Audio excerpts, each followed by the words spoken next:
So the question that we now have to ask is, can God come into this world? I want to discover God together. I want to understand who He can be together.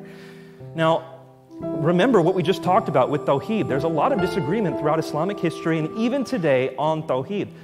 Let's talk about the Old Testament version of this issue. Let's talk about what the Old Testament says, because that's what Christianity is built on, Judaism. So what does the Old Testament have to say? Can God come into the world? The answer is yes, many times over, yes. God comes in the garden with Adam. Jacob wrestles with God. God calls out from a bush. He shows up as a pillar of fire and cloud. God appears to the elders, Exodus says, and also God walks in front of Moses. There are many examples. These are just the first few books of the Old Testament and what I found in those.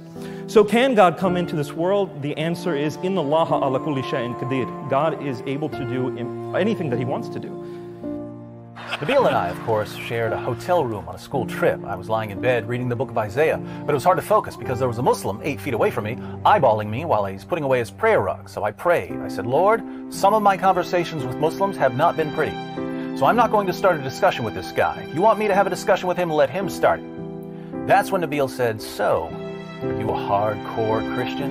And I said, yes, I am. We talked a lot on that trip, and Nabil's absolute confidence in Islam was astounding. He told me that Islam is clearly proven by science and history and logic and reason, and that anyone who investigates it with an open mind will see that it's the truth. After listening to Nabil's defense of Islam, I had one question. I said, Nabil, if what you believe is false, do you want to know? And Nabil said yes and no. He said yes because I want to know the truth about God, and no because it would destroy my family.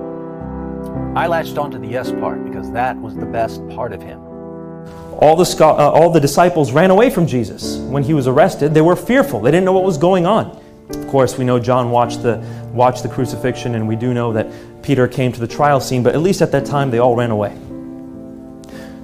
However, after the resurrection, these men were willing to go to their deaths proclaiming that Jesus had risen from the dead.